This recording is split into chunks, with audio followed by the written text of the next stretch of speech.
হযরত ওমর রাদিয়াল্লাহু তাআলা আনহু যখন ইসলাম ধর্ম গ্রহণ করে ফেলেছে, ইসলাম ধর্ম গ্রহণ করার পূর্বে মুসলমানদের উপর অনেক অত্যাচার চালাইছে, অনেক নির্যাতন চালাইছে। কাফেরদের পক্ষ নিয়া মুসলমানদের উপর অনেক নির্যাতন চালাইছে, অনেক অত্যাচার চালাইছে। এই জন্য যখন ইসলাম ধর্ম গ্রহণ করে ফেলেছে, এবার ওমর রাদিয়াল্লাহু তাআলা আনহুর ইসলাম ধর্ম গ্রহণ করা দেখে কুরাইশ বংশের বড় বড় নেতারা, বড় বড় সর্দাররা, বড় বড় লিডাররা এবার সমালোচনা করতে আরম্ভ করেছে। কিরে তাকায় দেখো না, ওমরে ইসলাম ধর্ম গ্রহণ করে ফেলেছে, আমাদের বাতি মনে হয় বন্ধ হয়ে গেছে। ওমরের মতো ব্যক্তি, যেই ব্যক্তি আমাদের পক্ষ নিয়া মুসলমানদের সঙ্গে যুদ্ধ করত, যেই ব্যক্তি আমাদের পক্ষ নিয়া মুসলমানদের উপর নির্যাতন চালাইতো, আজকে উমর,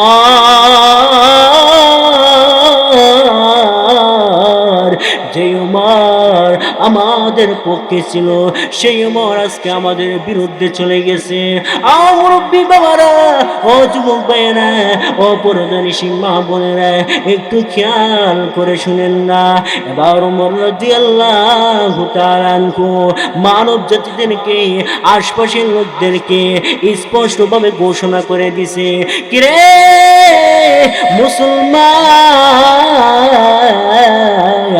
মুসলমান রে, তোমাদের মধ্যে কে এমন সাংবাদিক আছে যার কাছে আমি যাব রে আর আমার ইসলাম ধর্মের কথাটা বলে দিব? এবার এক সাহাবী একজন সাংবাদিক ছিলেন, ওই সাংবাদিকের কাছে নিয়ে যাওয়া হয়। ওই সাংবাদিক যখন বসা অবস্থায় ছিল, ওমর রাদিয়াল্লাহু তাআলা আনহুর ইসলাম ধর্ম গ্রহণ করার কথা শুনে লাভ মাইরা দাঁড়ায় গেছে। ওই সাহাবী কাবা ঘরের সামনে গিয়া দরওয়াজার সামনে দাঁড়াইয়া কুরাইশ বংশের লোকদেরকে, বড় বড় লিডারদেরকে, বড় বড় নেতাদেরকে স্পষ্টভাবে ঘোষণা করতে আরম্ভ করেছে, কিরে কুরাইশ বংশের লোকেরা, তোমরা কে কোথায় রে? ওমর ইবনুল খাত্তাব ইসলাম ধর্ম গ্রহণ করে মুসলমান হয়ে গেছে। এবার কুরাইশ বংশের বড় বড় লিডাররা, বড় বড় সরদাররা, বড় বড় নেতারা, বড় বড় মাতাব্বররা দৌড়াইয়া কাবা ঘরের দরজার সামনে উপস্থিত হয়ে গেছে। হযরত ওমরকে মারতে আরম্ভ করছে রে, হযরত ওমরকে দুনিয়া থেকে বিদায় করে দেবে। কেন? ইসলাম ধর্ম গ্রহণ করেছে, এই জন্য মুহাম্মদের এই সাহাবী ওমরের উপর নির্যাতন করতে আরম্ভ করেছে। এক পর্যায়ে হযরত ওমর তিনি ক্লান্ত হয়ে গেছে, অনেক অনেক রক্তাক্ত। আলহামদুলিল্লাহি জামিআ ওয়াসসালাতু ওয়াসসালামু আলা সাইয়্যিদিনা মুহাম্মদ ওয়া আলা আলিহি ওয়া আসহাবিহি ওয়া সাল্লাম। الذي دعا الناس من عبادة الأوثان إلى عبادة الرحمن، ونشهد أن لا إله إلا الله وحده لا شريك له، ونشهد أن سيدنا وسندنا وحبيبنا ومولانا محمدا عبده ورسوله الذي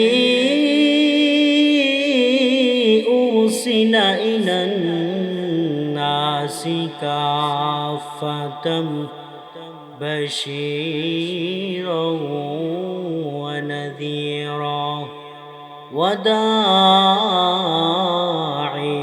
إلى الله بإذنه وسراجا منيرا أما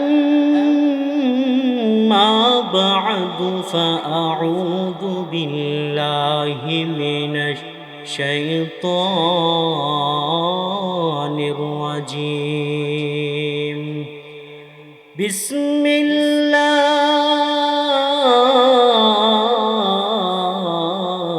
الرحمن الرحيم إنما المؤمنون الذين آمنوا بالله ورسوله صدق الله العظيم وقال تعالى في شان حبيبه ومحبوبه ومعشوقه مخبرا وآمرا إن الله وملائكته يصلون على النبي يا أيها الذين آمنوا صلوا عليه وسلموا تسليما بلغ العلا بكماله الدجى بجماله حسنة جميع خصاله صلوا عليه وآله জয়দরকান্দি করিমপুর পশ্চিমপাড়া মরহুম ধন মিয়া ও সমস্ত মুর্দাগানের রোহের মাগফিরাত কামনায় আজকের মাহফিলের বর্তমান অধিবেশনের আমার সম্মানিত সভাপতি সাহেব ফান্তাজিল্লাহুল আলী, উপস্থিত ওলামায়ে কেরাম, তোলাবে আযম ও আমার প্রাণপ্রিয় ধর্মীয় যুবকবৃন্দ ভাইরা, পর্দার আড়াল থেকে ওয়াজ শ্রবণ করতেছেন আমার সম্মানিত মা ও বোনেরা। সর্বপ্রথমই মহান স্রষ্টার দরবারে শুকরিয়া জ্ঞাপন করি, যে স্রষ্টা আপনাকে আমাকে বহু মানুষ থেকে যাচাই বাছাই করে দুনিয়াবি যাবতীয় ব্যস্ততা থেকে ফারেক করে আল্লাহ পাক রব্বুল আলামিন আপনাকে আমাকে একটি নূরানি কুরআনি বরকতি রহমতি জলসায় আশায় দান করেছেন। সেই জন্য সেই রবের দরবারে অন্তঃস্থল থেকে এক বাক্যে একবার কালিমাতুশ শুকর আদায় করে বলি আলহামদুলিল্লাহ। মুহতারাম হাজিরিন, আমি আপনাদের সম্মুখে পবিত্র কালামুল্লাহ শরীফ থেকে ছোট্ট একখানা আয়াতে কারিমা তেলাওয়াত করেছি। আমি আমার তিলাওয়াতকৃত আয়াতে কারিমাকে আপনাদের সম্মুখে রেখে সেই তিলাওয়াতকৃত আয়াতে কারিমার আলোচনাটুকুকে সময়ের স্বল্পতার কারণে সংক্ষিপ্ত আকারে তুলে ধরার চেষ্টা করব। আমা তাওফীক ইল্লা বিল্লাহ। আল্লাহ পাক রব্বুল আলামিন আমার তিলাওয়াতকৃত আয়াতে কারিমার ভিতরে বলেন, ইন্নামাল মুমিনুনা আল্লাযীনা আমানু বিল্লাহি ওয়া রাসূলিহি। আল্লাহ তাআলা বলেন, ইন্নামাল মুমিনুনা আল্লাযীনা আমানু বিল্লাহি ওয়া রাসূলিহি। মুমিন তো প্রকৃতপক্ষে তারাই যারা আমি আল্লাহকে বিশ্বাস করেছে এবং আমার নবীকে নবী বলে মেনে নিয়েছে। অর্থাৎ আল্লাহ এবং তার রাসূলকে বিশ্বাসের সাথে যারা মেনে নিয়েছে প্রকৃতপক্ষে তারাই মুমিন। আল্লাহ পাক রব্বুল আলামিন উক্ত আয়াতে কারিমাতে ঈমান সম্পর্কে আলোচনা করেছেন। আমার ভাইরা, আল্লাহ পাকের যতগুলি নিয়ামত আছে সবগুলি নিয়ামত সময়ের মধ্যে থেকে ঈমান নামক নিয়ামতটি হলো বড়ই দামি এবং বড়ই গুরুত্বপূর্ণ একটি নিয়ামত। এই ঈমান নামক নিয়ামত যেই বান্দা বান্দির অন্তরে আছে তাদের যতগুলি ইবাদত আছে, যতগুলি নেক আমল আছে, সবগুলি নেক আমল ইবাদতগুলি আল্লাহ তাআলার কাছে গ্রহণযোগ্য। ঈমান নামক দৌলত থাকলে অল্প আমল, অল্প ইবাদতই আল্লাহ পাক রব্বুল আলামিনের কাছে দামি হয়ে যায়, ঠিক কিনা? আপনার আমার ভিতরে যদি ঈমান নামক দৌলত না থাকে তাহলে আপনার আমার যাবতীয় নেক আমল, যাবতীয় ইবাদত সবগুলি নিষ্ফল, কোনো কিছুই কাজে আসবে না। কারণ ঈমান নামক দৌলত যদি আপনার থাকে, আপনি নামাজ আদায় করবেন, যাকাত প্রদান করবেন, রোজা রাখবেন, কোরআন তেলাওয়াত করবেন, সবগুলি আল্লাহ পাকের দরবারে গ্রহণযোগ্য হবে, কবুল হবে। আর যদি ঈমান নামক দৌলত আপনার ভিতরে না থাকে, ও মুরব্বী বাবারা, যুবক ভাইরা, তাহলে আপনার আমার নামাজ, আপনার আমার যাকাত, আপনার আমার রোজা সবগুলি নিষ্ফলে চলে যাবে। ঈমান নামক বড়ই দৌলত যার ভিতরে আছে, আল্লাহ পাকের দরবারে ওই বান্দাবান্দি অনেক প্রিয়, অনেক উত্তম। ঈমান নামক দৌলত যদি আপনার ভিতরে না থাকে, আপনি দুনিয়াতেও কোনো দাম পাবেন না, পরকালে অর্থাৎ আখিরাতে আল্লাহ পাকের দরবারেও কোনো দাম পাবেন না। আমার ভাইয়েরা, ঈমান নামক দৌলত এটা এমন একটি দৌলত, এমন একটি নিয়ামত, যেই ঈমান নামক দৌলত বান্দা বান্দিকে দামের দিকে নিয়ে যায়, ইজ্জতের দিকে নিয়ে যায়।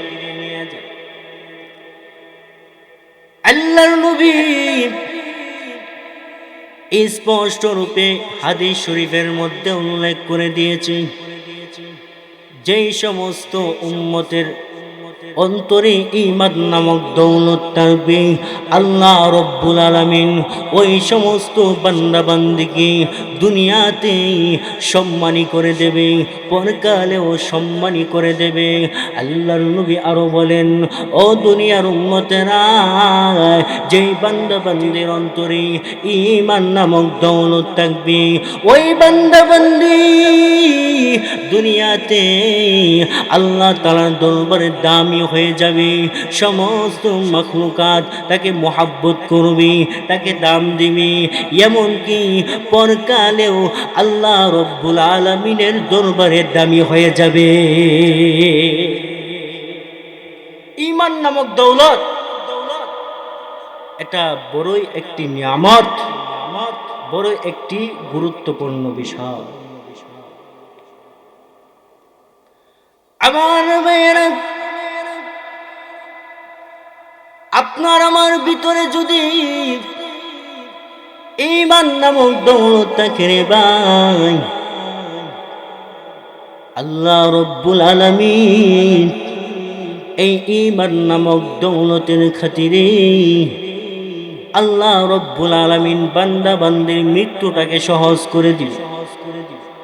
পরকালে কবরের প্রথম ঘাটিটাকে মহান আল্লাহ সহজ করে দিবে।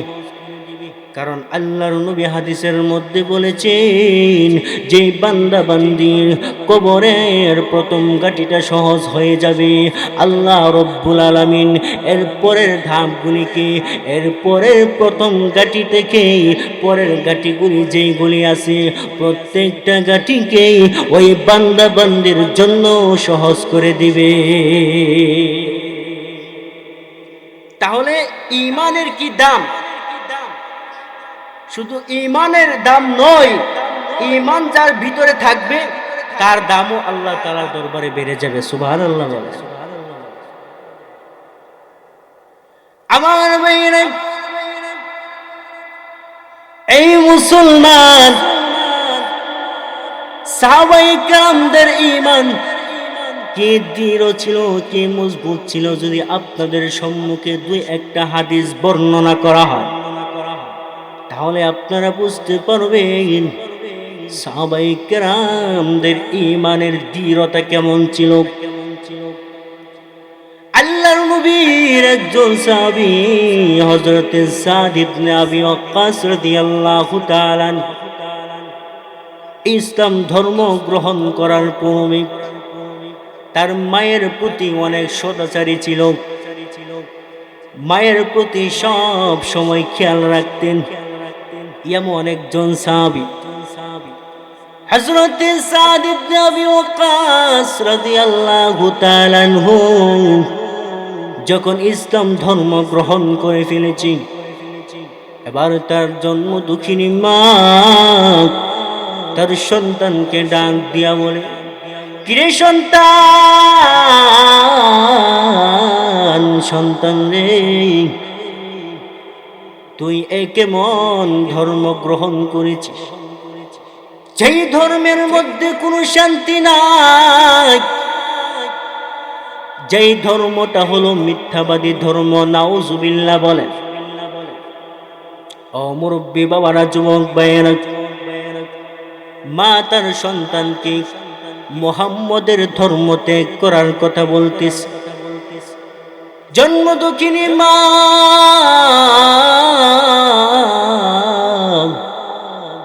সন্তানকে ডাক দিয়া বলে, সন্তান রে, যদি মুহাম্মদের ধর্ম ত্যাগ না করিস, আমি এই জন্ম দুঃখিনী মা কোনোদিন খাইতে যাব না, কোনোদিন ঘুমাইতেও যাব না, কোনোদিন পানাহারও করতে যাব না। কিরে সন্তান, এই ধর্ম যতদিন না পর্যন্ত ত্যাগ করবি ততদিন পর্যন্ত আমি খাবারও খাইতে যাব না। রে সন্তান, সন্তান রে, এই ধর্ম হলো মিথ্যাবাদী ধর্ম, এই ধর্মের মধ্যে কোনো শান্তি নাই, এই ধর্মকে এই মুহূর্তে তোকে ত্যাগ করতে হবে। এবার আল্লাহর নবী সাহাবী হযরত সাদ ইবনে আবি ওয়াক্কাস রাদিয়াল্লাহু তাআলা আনহু স্পষ্ট রূপে তার মাকে জবাব দিয়ে দিছে, কি গো মা,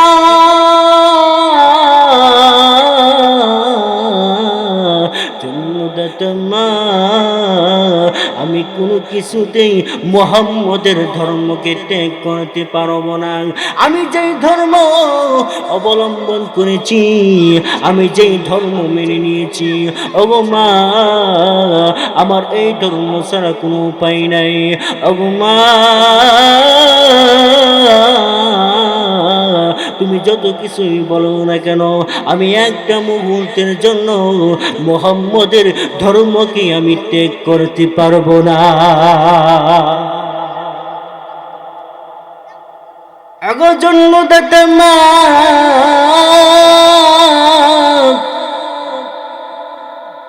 তুমি যদি না খাবার খাইয়া দুনিয়া থেকে বিদায় হয়ে যাও, তুমি যদি না ঘুমাও রে, তো আমার কোনো আপত্তি নাই, তারপরেও আমি মুহাম্মদের ধর্ম কিছুতেই ত্যাগ করতে পারবো না। মুহাম্মদের ধর্ম এমন একটা ধর্ম রে ভাই, যেই ধর্মের মধ্যে শান্তি ছাড়া আর কিছু নাই, অশান্তি থাকবে তো দূরের কথা। এই সাহাবী ধর্মের মজা পাইছে, ইমানের মজা পাইছে। এই জন্য মায়ের কথা, যেই জন্য মা এই সন্তানকে জন্ম দিয়েছে, ওই মায়ের কথার কোনো পাত্তা দেয় না। সন্তান ডাক দিয়া বলে, কি গো মা, তুমি যদি না খাইয়া তুমি যদি দুনিয়া থেকে বিদায় হয়ে যাও, ও গো মা, মা, তুমি যদি না খাইয়া দুনিয়া থেকে বিদায় হয়ে চলে যাও, তাহলে আমি একটা মুহূর্তের জন্য মুহাম্মদের ধর্মকে ত্যাগ করতে পারবো না। ও গো মা, মা, মহান আল্লাহ তোমাকে যদি একবার দুইবার না, এইভাবে যদি তোমাকে 100 বার যদি প্রাণ দেওয়া হয়, আবার যদি তোমাকে মরণ দেওয়া হয়, বারবার যদি এইভাবে করতে থাকে, আর যদি তোমাকে মরণ দেয় জীবন দেয়, এইভাবে করতে করতে যদি 100 বার করা হয়, তথাপি একটা মুহূর্তের জন্য আমি এই সন্তান মুহাম্মদের ধর্ম ত্যাগ করতে পারবো না। সন্তান মাকে স্পষ্ট রূপে জবাব দিয়ে দিছে রে, সন্তান মাকে জবাব দে, কি গো মা, তুমি আমাকে যত কিছুই বলো না কেন, আমি কিন্তু মুহাম্মদের ধর্ম ত্যাগ করতে পারবো না। ও মুরব্বী বাবারা, ও যুবক ভাইরা, ও পর্দানিশী মা বোনেরা, কেমন সাহাবী ছিলেন আর কেমন দৃঢ় ঈমানের অধিকারী ছিলেন, যেই সন্তান ইসলামের জন্য, ঈমানের জন্য নিজের বাড়ি ঘরকে ত্যাগ করেছে, নিজের পরিবারকে ত্যাগ করেছে, নিজের জন্ম দুঃখিনী মাকে ত্যাগ করেছে। দরদি আব্বা, দরদি আব্বাকে পর্যন্ত ত্যাগ করেছে এই ইসলামের জন্য, ঈমানের জন্য। এই জন্য আল্লাহ রাব্বুল আলামিন পবিত্র কালামুল্লাহ শরীফের এক আয়াতে কারিমার মাধ্যমে দুনিয়ার বান্দা বান্দীকে জানায়া দিয়েছে, রাদিয়াল্লাহু আনহুম ওয়া রাদু আন যালিকা লিমান খাশিয়া রাব্বা। আল্লাহ রাব্বুল আলামিন বান্দা বান্দীকে জানায় দিয়েছি, আমি মহান আল্লাহ, আমার সাহাবীদের প্রতি আমি আল্লাহ রাজি আর খুশি হয়ে গেছি। এমন কি সাহাবায়ে কেরাম পর্যন্ত আমি মহান আল্লাহ তাআলার প্রতি সন্তুষ্ট হয়ে গেছে, আমি মহান আল্লাহ তাআলার প্রতি রাজি আর খুশি হয়ে গেছে। ও মুরব্বী বাবারা, যুবক ভাইরা, ও পর্দানিশী মা বোনেরা, কেন সন্তুষ্ট হয়েছে? কারণ সাহাবায়ে কেরাম সদা সর্বদাই সর্বাবস্থায় রাসূলের আনুগত্য করেছে, রাসূলের অনুসরণ করেছে, রাসূলের সুন্নাত তরিকায় নিজেদের জীবন যাপনকে সাজাইছে। এই জন্য আল্লাহ ডাক দিয়া বলে, ও দুনিয়ার মানুষেরা, আমি আল্লাহ আমার সাহাবীদের প্রতি আমি সন্তুষ্ট হয়ে গেলাম। কেমন সাহাবী আর কেমন দৃঢ় ঈমানের অধিকারী ছিলেন, যে ঈমানের কারণে তাদের পরিবারকে ত্যাগ করেছে, জান মালকে ত্যাগ করেছে, সন্তানকে ত্যাগ করেছে, এমনকি দরদি মা দরদি বাবাকে পর্যন্ত ত্যাগ করেছে। তাদের হলো ঈমান। আর আমাদের ঈমানের অবস্থাও দেখেন। আমার ভাইরা, আল্লাহর নবী হাদিস শরীফের মধ্যে স্পষ্টভাবে উম্মতদেরকে জানায়া দিয়েছে, এই উম্মতেরা, শেষ জমানায় এমন একটা মুহূর্ত আসবে, যেই সময়ে হাতের মধ্যে আগুনের একটা আংটা রাখলে যেইভাবে কঠিন হয়ে পড়বে, ঠিক তেমনি ভাবে ঈমানটাকে মজবুত করা, ঈমানটাকে ধরে রাখা, আটকায়া ভালোভাবে মজবুতির সঙ্গে ধরে রাখা ওই আগুনের আংরার মতো কঠিন হয়ে যাবে। ঈমান ঠিকই থাকবে, নামাজ পড়লে মজা পাইবেন না, রোজা রাখলে মজা পাইবেন না, কোরআন তেলাওয়াত করলে মজা পাইবেন না, তাসবিহ জপলে মজা পাবেন না, শুধু মজা পাবেন জিনা করতে, শুধু মজা পাবেন গুনাহ করতে, শুধু মজা পাইবেন বেগানা নারীর পিছনে যাইতে। এটাও ঈমান। সাহাবায়ে কেরামদের ঈমান কেমন ছিল আর আমাদের ঈমানও এখন বর্তমানে কেমন, আপনি নিজেই একটু পরীক্ষা করে জিজ্ঞাসা। আমার ভাইরা, হযরত সাদ ইবনে আবি ওয়াক্কাস রাদিয়াল্লাহু তাআলা আনহু দুনিয়ার মানুষদেরকে ডাক দিয়া বলে, কিরে দুনিয়ার মানুষেরা, আমি যখন ইসলাম ধর্ম গ্রহণ করেছি, ইসলাম ধর্ম গ্রহণ করার মধ্যে আমি ছিলাম 7 নম্বর ব্যক্তি। কয় নম্বর ব্যক্তি? 7 নম্বর ব্যক্তি। হযরত সাদ ইবনে আবি ওয়াক্কাস রাদিয়াল্লাহু তাআলা আনহু বলেন, ইসলাম ধর্ম গ্রহণ করার পরে আমরা কি পরিমাণ কষ্ট করেছি, কি পরিমাণ মেহনত করেছি। আমাদের কোনো খাবার ছিল না, আমাদের পরনের মতো কোনো কাপড় ছিল না, গাছের কাঁচা পাতা আমরা খাইতাম, আমরা ভক্ষণ করতাম। এগুলি খাইয়া আমাদের মল ত্যাগ করা অনেক কঠিন হয়ে যাইত, বুকটির মতো শক্ত মল ত্যাগ করতাম। এইভাবে আমরা কষ্ট করে চলছিলাম একমাত্র ইসলাম ধর্ম গ্রহণ করার খাতিরে, একমাত্র ঈমানের খাতিরে। আল্লাহ রাব্বুল আলামিন এরপরেও আমাদেরকে সুযোগ দিয়েছে, এরপরেও আল্লাহ রাব্বুল আলামিন আমাদের উপর সন্তুষ্ট হয়ে গেছে, কারণ আমাদের টার্গেট ছিল নবীজির ভালোবাসা এবং মহান আল্লাহ রাব্বুল আলামিনের ভালোবাসা। আপনাদের কি অসুবিধা হইতাছে? আপনারা কি আমার আলোচনা বুঝতেছেন? আপনারা যে ঘুমানোর ভাব চলে আসে আপনাদের মধ্যে, সমস্যা কি? একটু সামনের দিকে একটু আগায় বসেন, ওই যে ফাঁকা জায়গা করে বন্ধ করেন, সামনে দিকে আগান, আগায় বসেন, একটু জিকির করেন। লা ইলাহা লা ইলাহা লা ইলাহা সুবহানাল্লাহ ওয়াল হামদুলিল্লাহ লা ইলাহা সুবহানাল্লাহ ওয়াল হামদুলিল্লাহ লা ইলাহা।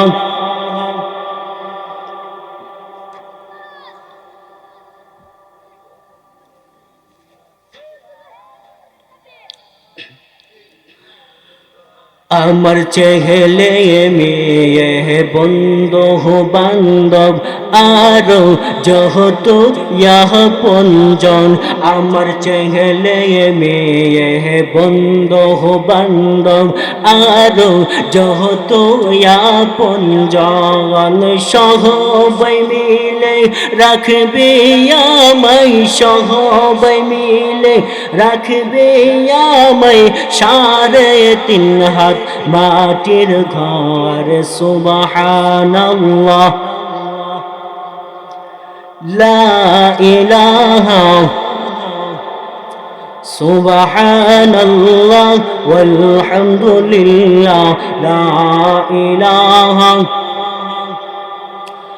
তুমি বাঁচাও তুমি মারো, তোমার হাতে জীবন মরণ। তুমি বাঁচাও তুমি মারো, তোমার হাতে জীবন মরণ। তুমি ছাড়া নাই যে মুদের, তুমি ছাড়া নাই যে মুদের কোন পরওয়ারদিগার। সুবহানাল্লাহ, মাশাআল্লাহ।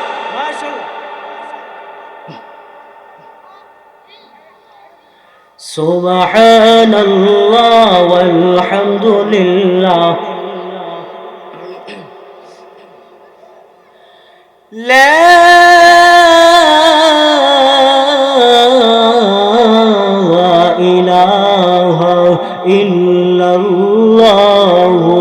মুহাম্মাদুর রাসূলুল্লাহ সাল্লাল্লাহু আলাইহি ওয়াসাল্লাম। ও মুরব্বী বাবা, যুবক ভাইয়েরা, ও পর্দানিশী মা বোনেরা, হযরত ওমর রাদিয়াল্লাহু তাআলা আনহু যখন ইসলাম ধর্ম গ্রহণ করে ফেলেছে, ইসলাম ধর্ম গ্রহণ করার পূর্বে মুসলমানদের উপর অনেক অত্যাচার চালাইছে, অনেক নির্যাতন চালাইছে।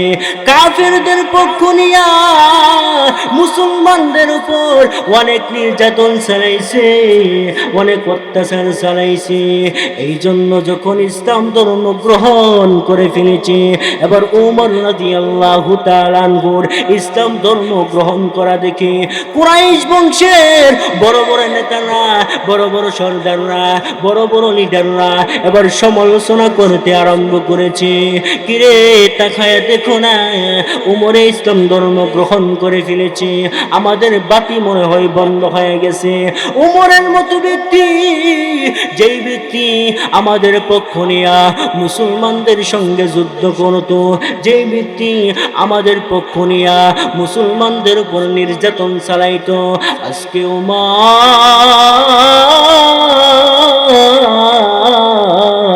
যে উমর আমাদের পক্ষে ছিল, সেই উমর আজকে আমাদের বিরুদ্ধে চলে গেছে।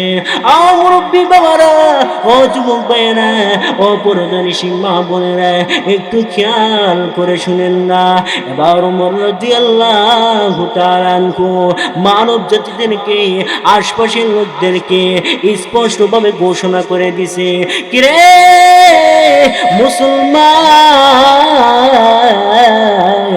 মুসলমান রে, তোমাদের মধ্যে কে এমন সাংবাদিক আছে যার কাছে আমি যাব রে আর আমার ইসলাম ধর্মের কথাটা বলে দিব? এবার এক সাহাবী একজন সাংবাদিক ছিলেন, ওই সাংবাদিকের কাছে নিয়ে যাওয়া হয়। ওই সাংবাদিক যখন বসা অবস্থায় ছিল, ওমর রাদিয়াল্লাহু তাআলা আনহুর ইসলাম ধর্ম গ্রহণ করার কথা শুনে লাফ মাইরা দাঁড়ায় গেছে। ওই সাহাবী কাবা ঘরের সামনে গিয়া দরওয়াজার সামনে দাঁড়াইয়া কুরাইশ বংশের লোকদেরকে, বড় বড় লিডারদেরকে, বড় বড় নেতাদেরকে স্পষ্টভাবে ঘোষণা করতে আরম্ভ করেছে, কিরে কুরাইশ বংশের লোকেরা, তোমরা কে কোথায় রে? ওমর ইবনুল খাত্তাব ইসলাম ধর্ম গ্রহণ করে মুসলমান হয়ে গেছে। এবার কুরাইশ বংশের বড় বড় লিডাররা, বড় বড় সর্দাররা, বড় বড় নেতারা, বড় বড় মাতাব্বররা দৌড়াইয়া কাবা ঘরের দরজার সামনে উপস্থিত হয়ে গেছে। হযরত ওমরকে মারতে আরম্ভ করছে রে, হযরত ওমরকে দুনিয়া থেকে বিদায় করে দেবে। কেন? ইসলাম ধর্ম গ্রহণ করেছে, এই জন্য মুহাম্মদের এই সাহাবী ওমরের উপর নির্যাতন করতে আরম্ভ করেছে। এক পর্যায়ে হযরত ওমর তিনি ক্লান্ত হয়ে গেছে, অনেক অনেক রক্তাক্ত। আর একজন সাদা কাপড় পরনেওয়ালা একজন ব্যক্তি তাদের সামনে দাঁড়ায় গেছে, কিরে লোকেরা, লোকেরা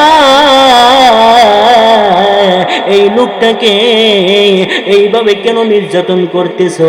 এইভাবে কেন লোকটার উপর অত্যাচার চালাইতেছো? তার কারণটা কি? এমনি কুরাইশ বংশের লোকেরা এক বাক্যে জবাব দেয়, এই লোকটি কিছুদিন পূর্বে আমাদের পক্ষ নিয়া, সে অমুসলিম ছিল, কাফির ছিল, আমাদের পক্ষ নিয়া মুসলমানদের বিরুদ্ধে যুদ্ধ করেছে, তাদের উপর নির্যাতন আক্রমণ চালাইছে। এই মুহূর্তে এই লোকটা কালিমা পড়ে মুহাম্মদের হাতে ইসলাম ধর্ম গ্রহণ করে ফেলেছে। হযরত ওমর রাদিয়াল্লাহু তাআলা আনহু এবার তিনি সিদ্ধান্ত নিয়েছে, যদি আমাকে এই সাদা কাপড় পরিহিত লোকটা যদি আমাকে না বাঁচাইতো, আমার সঙ্গে যদি বেশি না, যদি 300 লোক আমার সঙ্গে থাকতো, তাহলে আমি যুদ্ধ করতাম। হয়তো মক্কা নগরীতে থাকতাম, না হয় মক্কা নগরী ছেড়ে দিয়া অন্য রাষ্ট্র চলে যাইতাম। ও মুরব্বী বাবারা, যুবক ভাইয়েরা, ইসলামের জন্য এক একটা সাহাবী নিজেদের জান দিছে, মাল দিছে, পরিবার ত্যাগ করছে, সন্তান সন্ততি পর্যন্ত ত্যাগ করছে, সব কিছুকে ছেড়ে দিয়া তারা নিঃস্ব হইয়া আল্লাহ রব্বুল আলামিনকে খুশি করেছি, নবীজিকে খুশি করেছি। এই জন্য আল্লাহ রব্বুল আলামিন সাহাবীদের প্রতি সন্তুষ্ট হয়ে গেছে। তাদের এই ঈমানি জজবা দেখে, ঈমানের এই দৃঢ়তা দেখে আল্লাহ পাক রব্বুল আলামিন সাহাবীদের প্রতি সন্তুষ্ট হয়ে গেছে। এই জন্য আল্লাহ নবী হাদিসের মধ্যে বলেন, আসহাবী কান্নুজুম বিআইয়িকুম ইকতাদাইতুম ওয়া ইহতাদাইতুম।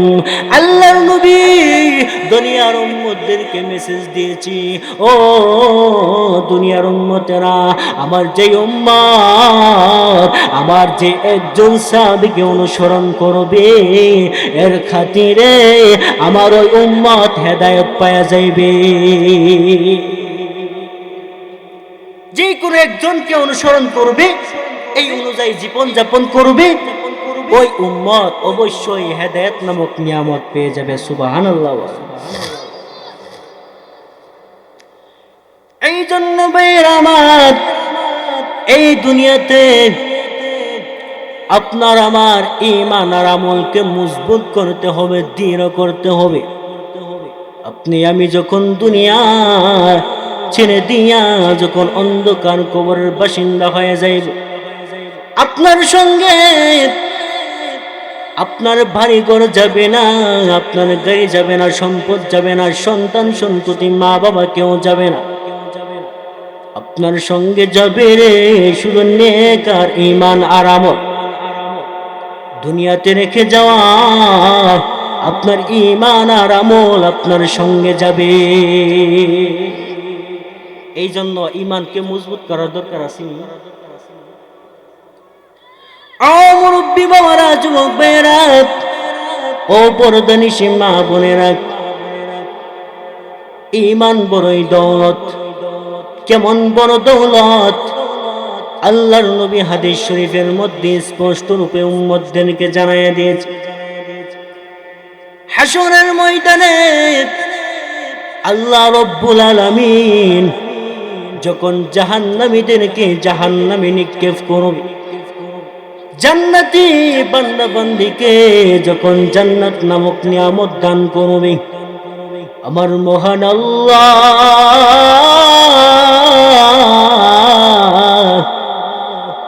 মালাইকা ফেরেশতাকে আদেশ করবে, কে মালাইকা ফেরেশতা, যাও যাও, আবার ওই সমস্ত বান্দা বান্দীকে জাহান্নাম থেকে উঠায় নিয়ে আসো। আমার যে সমস্ত বান্দা বান্দী দুনিয়াতে আমি আল্লাহকে এক বলে স্বীকারোক্তি দিয়েছে, আমার নবীকে বিশ্বাস করেছে, আমার ফেরেশতাদেরকে বিশ্বাস করেছে, যেই সমস্ত বান্দা বান্দী কবরের আযাবকে বিশ্বাস করেছে, পরকালের জগৎটাকে বিশ্বাস করেছে, আমার যে সমস্ত বান্দা বান্দীর অন্তরে বিন্দু পরিমাণ সরিষার পরিমাণ দানা পরিমাণ ঈমান আছে, সরিষার দানা পরিমাণ ঈমান আছে, আমার ওই সমস্ত বান্দা বান্দীকে জাহান্নামের আগুন থেকে উঠায়া নিয়ে আসো। যখন জাহান্নামী বান্দাদেরকে জাহান্নাম থেকে উঠায়া নিয়ে আসবে, তারা এমন অবস্থায় উঠে আসবে, জাহান্নামের আগুনে যে ছিল তাদের চেহারা শরীর পুড়তে পুড়তে পুড়তে পুড়তে একদম কালো হয়ে যাবে। তারা পুরাময় শরীর নিয়া তারা সামনে দাঁড়াইবে। আল্লাহ পাক তখন জিবরাইলকে আদেশ করবে, কিরে জিবরাইল, জিবরাইল রে, আমার এই বান্দা বান্দির চেহারা আগুনে পুড়ে চারখার হয়ে গেছে। আমার এই বান্দা বান্দির শরীরটা জাহান্নামের আগুনে জ্বালাইছে। জাহান্নামের আগুন জ্বলার কারণে চেহারাটা পুড়ে কালো হয়ে গেছে। আমি মহান আল্লাহ এই মুহূর্তে আমার এই বান্দা বান্দিকে আবে হায়াত নামক পানি দিয়া গোসল করাইমু। তারপরে ওই যে সরিষার দানা পরিমাণ ঈমান যার অন্তরে ছিল, দুনিয়াতে থাকতে বিন্দু পরিমাণ ঈমান যে অর্জন করে গেছে, ওই ঈমানময় ব্যক্তিদেরকে জাহান্নামের আগুন থেকে উঠায়া জান্নাতে প্রবেশ করাইবে। সুবহানাল্লাহ। আমার ভাইয়েরা, হাসরের ময়দানে এমন একটা কঠিন পরিস্থিতি হবে, ওই সময় যদি আপনার ঈমান নামক দৌলত না থাকে, আপনার আমার ভিতরে নেকি নামক দৌলত না থাকে, তাহলে আপনার আমার অবস্থা খুব ভয়াবহ অবস্থা হয়ে যাবে। আপনি আমি একটা নেকির জন্য আপনার আমার দুনিয়ার মা বাবার কাছে দৌড়াইয়া যাব। ওগো মা,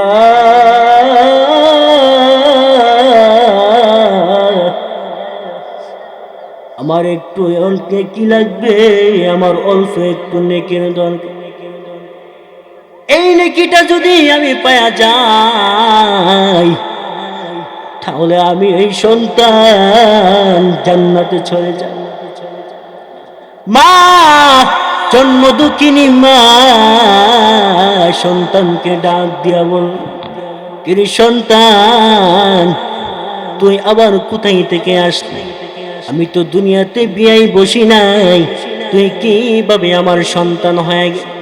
বাবার কাছে যখন দৌড়াইয়া যাবে রে, একটা নেকির কাছে, একটা নেকির জন্য যখন দৌড়াইবে, বাবা অস্বীকার করবে, না না আমি দুনিয়াতে বিয়ে করি নাই, আমার সন্তান কোথায় থেকে আসে? বন্ধু বন্ধুকে পরিচয় দিবে না, বাবা সন্তানকে পরিচয় দিবে না, সন্তান বাবাকে পরিচয় দিবে না, কেউ কাউকে পরিচয় দিবে না। ওই সময় যদি আপনার আমার ভিতরে ঈমান নামক দৌলত থাকে রে, আর নেকি নামক দৌলত থাকে, আল্লাহ রব্বুল আলামিন আপনার আমার জন্য সঙ্গী সাথী হয়ে যাবে। মুহতারাম হাজিরিন, আপনাদের মেহমান এসে গেছে, মেহমানকে বসায় রেখে আমার কথা বলার অভ্যাস খুবই কম। আল্লাহ পাক রব্বুল আলামিন আমার এই সংক্ষিপ্ত মুখতাসার কথার উপর প্রত্যেককে আমল করার মতো তৌফিক তো এনায়েত করুক।